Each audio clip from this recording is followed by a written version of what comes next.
Bismillahirrahmanirrahim. Assalamualaikum anak soleh dan soleha. Apa kabarnya kalian hari ini?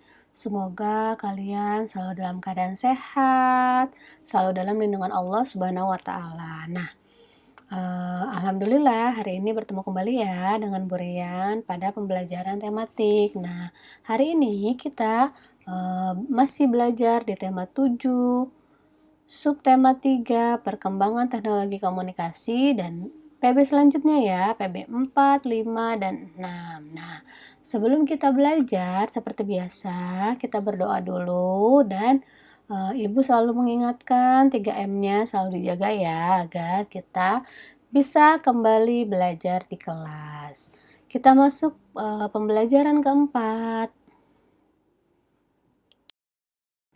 Nah, pembelajaran keempat. Nah, pada materi pembelajaran keempat ini kita akan belajar tentang menjaga keselamatan di kolam renang. Nah, berenang merupakan olahraga air yang baik. Pada saat berenang, semua otot tubuh kita tuh bergerak. Namun, kita harus waspada nih akan bahaya berkegiatan di air.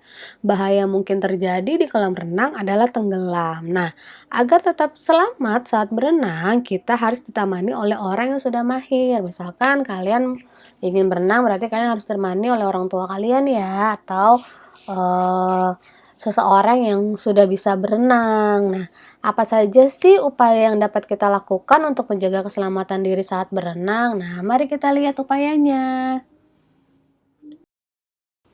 Nah, upaya-upaya menjaga keselamatan diri saat beraktivitas di air itu yang pertama, gunakan pelampung. Yang kedua, lakukan pemanasan untuk mencegah cedera. Jadi sebelum kita berenang, kita harus pemanasan biar otot-otot kita itu nggak kram. Nah, selanjutnya yang ketiga, berlatih berenang di kolam yang dangkal. Yang keempat, tidak berenang sendiri dan pastikan ada yang mengawasi. Nah, inilah upaya-upaya untuk menjaga keselamatan diri saat beraktivitas di air. Nah, di sini selanjutnya ada tahapan-tahapan nih sebelum berenang.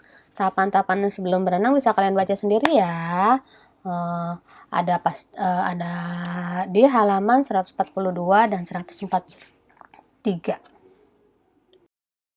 Nah, selanjutnya pada halaman 144 ada teks nih, alat komunikasi tulisan. Nah, pada teks tersebut berisi, sejak zaman dahulu komunikasi itu secara tertulis sudah mulai dilakukan.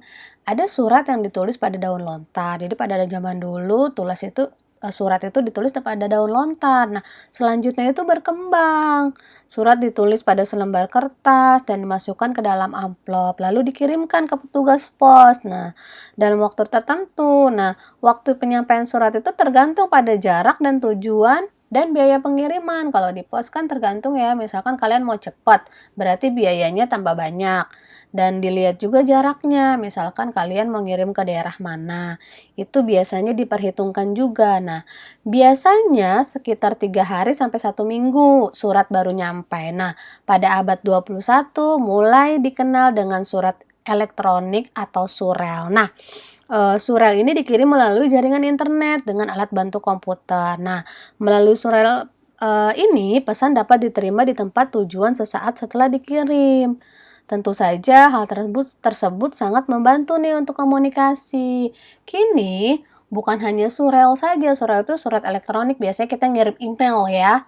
Email yang biasa ibu guru kirim tuh nilai-nilai kalian tuh ke email masing-masing. Nah, itu juga bisa disebut surat elektronik. Nah, saat ini itu surel bukan satu-satunya alat komunikasi yang cepat.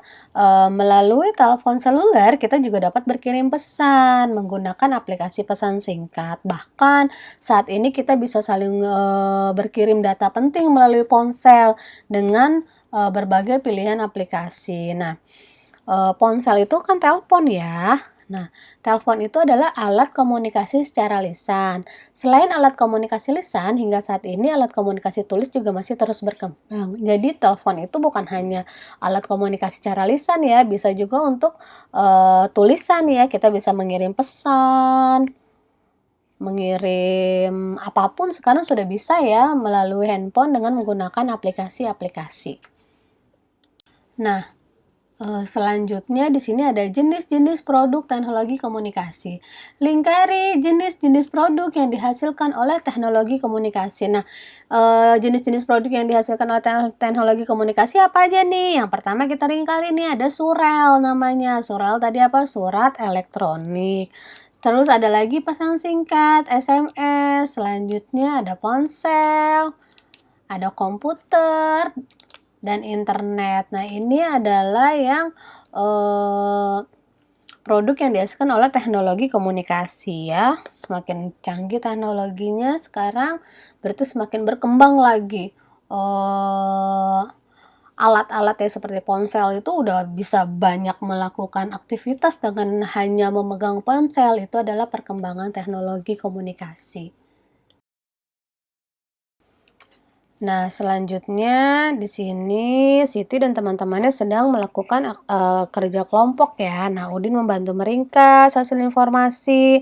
Edo akan menuliskan pada sebuah buku. Nah, Beni bertugas membuat gambar dan hiasan pada ringkasan informasi yang telah dibuat. Nah, Dayu dan teman-teman memiliki keterampilan yang beragam atau berbeda-beda.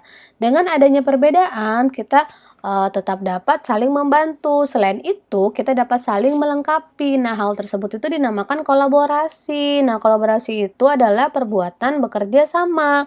Kerjasama merupakan pengamalan sila keempat Pancasila yang berbunyi kerakyatan yang dipimpin oleh hikmat, kebijaksanaan dalam permusyawaratan perwakilan yang dilambangkan oleh banteng. Nah, selain tadi berdiskusi berkelompok, apalagi sih pengamalan sila keempat Pancasila? Nah, bisa kita lihat yang pertama tadi diskusi atau belajar kelompok, yang kedua musyawarah memilih ketua kelas, yang ketiga adalah menyampaikan pendapat dengan baik. Ini adalah pengamalan sila keempat Pancasila. Nah, sekarang kita masuk ke pembelajaran kelima.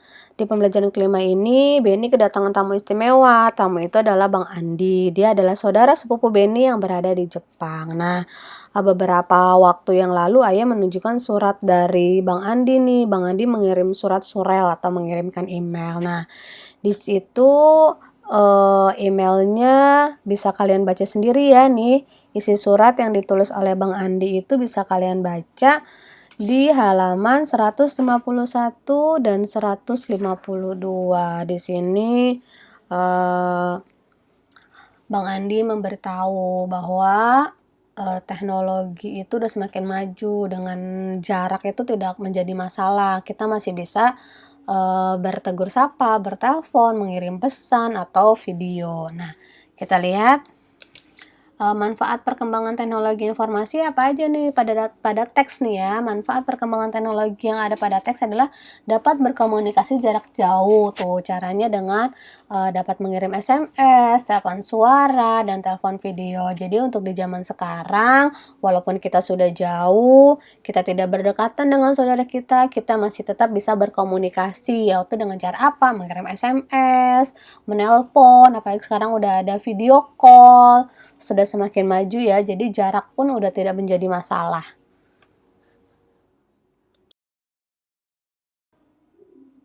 Nah, pokok informasi.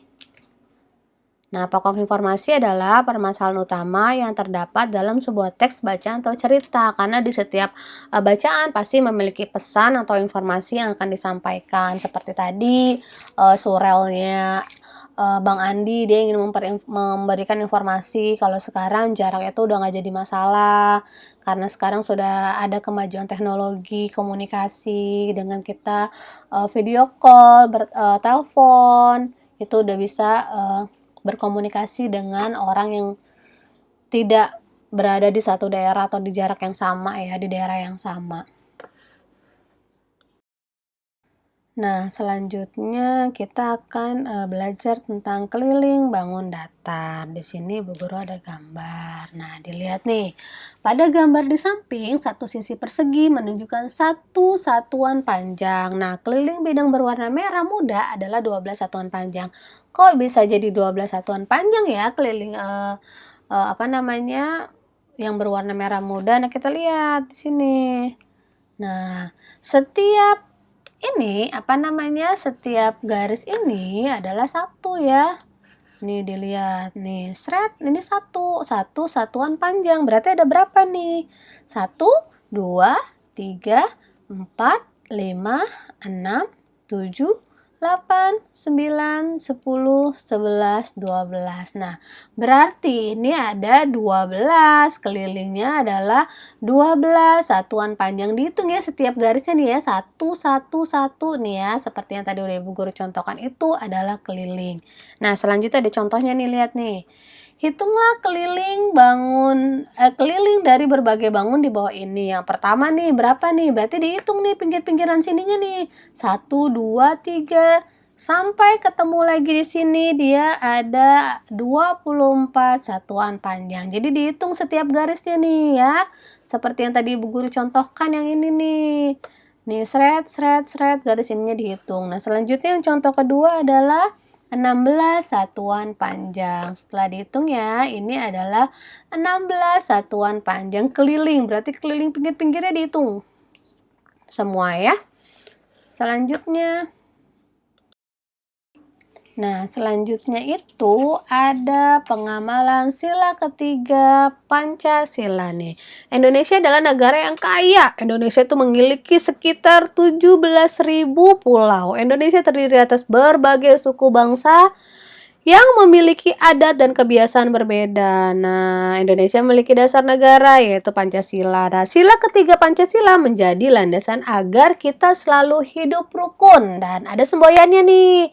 Bhinneka Tunggal Ika yang artinya berbeda-beda namun tetap satu. Nah, semboyan ini kita temukan pada lambang negara Indonesia yaitu burung Garuda. Nah, Indonesia itu memiliki bermacam budaya yang berbeda namun semua saling menghargai. Walaupun memiliki perbedaan dan kebiasaan sehari-hari, pertengkaran dapat dihindari jika kita mau saling memahami. Nah, hal tersebut merupakan pengamalan sila ketiga Pancasila. Apalagi nih pengamalan sila ketiga Pancasila? Kita lihat. Menghargai perbedaan tadi yang pertama, yang kedua mengembangkan rasa cinta tanah air, yang ketiga sanggup dan rela berkorban untuk kepentingan negara dan bangsa. Ini adalah pengamalan sila ketiga dari Pancasila. Nah, selanjutnya kita masuk ke pembelajaran ke-6. Pada pembelajaran ke-6 ada teks nih, bacaan alat komunikasi masa kini. Nah, di sini membicarakan tentang alat komunikasi masa kini. Manusia membutuhkan alat komunikasi untuk menyampaikan pesan dan informasi. Dan kamu bisa baca sendiri ya nanti teksnya ya. Nah, selanjutnya macam-macam alat komunikasi masa kini. Nah, macam-macam alat komunikasi pada masa kini itu ada ponsel, ada tablet, ada komputer ya. Itu adalah alat komunikasi masa kini yang sudah berkembang ya. Tadi ponsel hanya bisa buat telepon saja, sekarang sudah bisa membuat video call ya. Menelpon video. Nah, ini adalah macam-macam alat komunikasi masa kini. Selanjutnya, nah, di sini juga dalam handphone ya, sekarang udah zaman komunikasi masa kini, ada yang disebut namanya media sosial. Nah, media sosial adalah media untuk berkomunikasi secara umum. Melalui media sosial, informasi dapat dibagikan kepada banyak orang. Siapapun bisa memberikan komentar dan pendapatnya. Nah, pendapat setiap orang itu nggak selalu sama. Ada kalanya kita menghadapi perbedaan pendapat. Jika tidak dapat menerima perbedaan pendapat, maka yang akan terjadi adalah pertengkaran. Nah, makanya untuk menghindari pertengkaran itu seperti apa? Kita harus menerima perbedaan, karena perbedaan itu akan memperkaya wawasan dan pengetahuan kita. Kita harus menghargai perbedaan untuk menghindari pertengkaran. Dan harus bijak juga dalam menggunakan media sosial. Dan kalian tuh karena masih anak kelas 3 ya, menggunakan media sosial atau handphone harus dalam pengawasan orang tua. Nah, pembelajaran selanjutnya di sini berbicara tentang gawai nih. Bang Andi menunjukkan alat yang dapat digunakan untuk berkomunikasi. Peralatan tersebut dinamakan gawai. Nah, pada umumnya gawai itu berbentuk persegi. Di sekeliling layarnya selalu ada bingkai. Nah, bingkai tersebut sama seperti keliling pada suatu bangun datar. Nih, ada contohnya ya. Nih dilihat nih, ini keliling sebuah bangun datar. Jadi setiap garis hitam ini, satu garis ini adalah 1 cm. Nah, setiap garis ini adalah 1 cm. Berarti keliling bangun ini berapa ya? Nah, keliling bangun ini adalah 28 cm. Karena setiap garis ini adalah 1 cm. Kalau keliling kan kita sudah tinggal menjumlahkan keliling sininya saja. Nah, selanjutnya ada contoh lain. Nah, di sini nih lihat nih. Di sini ada 3, di sini 3, di sini 3, di sini 3. Berarti kelilingnya bagaimana? 3 ditambah 3 ditambah 3 ditambah 3 sama dengan 12. Nah, keliling bangun datar ini adalah 12. Nih kan 3 nih 1 2 3 ditambah 3 ditambah 3 ditambah 3. Semuanya ada 12 cm. Ini adalah keliling bangun datar. Dan alhamdulillah pembelajaran kita hari ini sudah selesai. Ibu guru cukupkan sampai pembelajaran ke-6 nih, sudah habis ya. Nah, selanjutnya nanti kita akan masuk tema 7, subtema 4.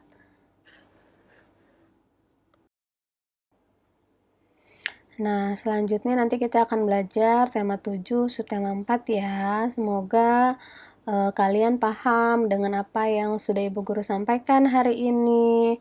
Bisa bermanfaat buat kalian. Dan selanjutnya kalian nanti akan mengerjakan latihan tema 7, subtema 3 pada Google Formulir ya. Ibu Guru akhiri. Wassalamualaikum warahmatullahi wabarakatuh.